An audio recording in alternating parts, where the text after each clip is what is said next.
The WEC really positively impacted my career because I won my first title in 2010.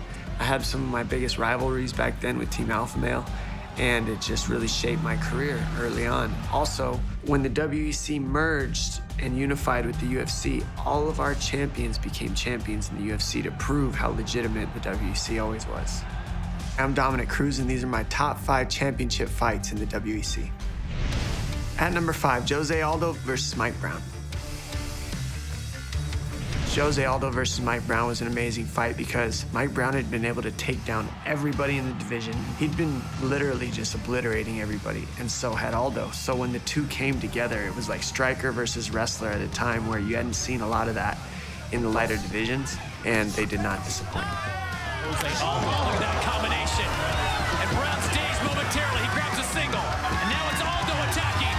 Brown goes into a defensive posture, and Brown's in trouble.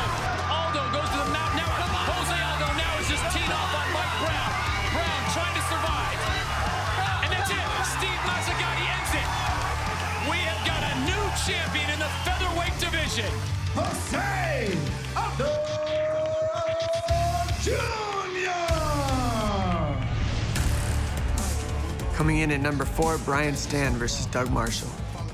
Brian Stann versus Doug Marshall is an awesome fight because they just kind of felt each other out for a second, and then it was just an absolute slugfest. Wow, Brian Stann gets rocked. Look at this.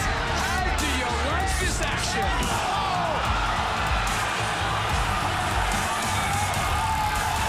And that is it. Rhino has won. Brian Stann has some powerful punches. Powerful punches.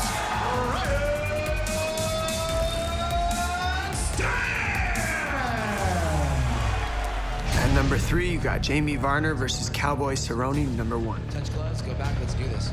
Varner and Cerrone was an awesome fight because back and forth, Cerrone was trying to throw up submissions and his striking was awesome. And Jamie Varner was just, his boxing was on point and his wrestling was on point. They've been giving it all out. Varner showing some power with the fist. And again, the blows come down. Deciding to bring the thunder. What a kick from Varner. These guys have put on a great show here in San Diego. That's what you would expect out of a main event on a WEC card. Watch that, watch the knee from Cerrone. Time. Up until that 5th round when that illegal knee landed. And for that to happen at the end of that war was just such an unsettling feeling that it just culminated the crazy rivalry from then on, blood rivalry. That's it. Josh Rosenthal is saying Varner cannot continue. That's a shame, you know, such a beautiful fight going back and forth. Number 2 is Uriah Faber versus Jose Aldo. What made Uriah Faber versus Jose Aldo so special was just watching the way Aldo fought by kicking the leg. Again with his leg kicks, he's landing them over and over again, and he's nowhere to be found when Uriah's throwing his big shots. Oh man, that was a hard one. You'd never really seen that kind of damage done to somebody's leg. And at the time, me and Faber were deep in our rivalry, so it felt nice to watch it. And still the undisputed heavyweight champion of the world. Number 1 on the list, me versus Scott Jorgensen, putting the UFC and the WEC titles together and unifying. Jorgensen taking on the champion, Dominick Cruz. For so many years, everybody says, but when are you going to be in the UFC? But when are you going to be in the UFC? One of these men will leave the cage with not 1 but 2 belts, and right now, it is the defending champion, Dominick Cruz, clearly in control of his opponent. What a performance by the champ.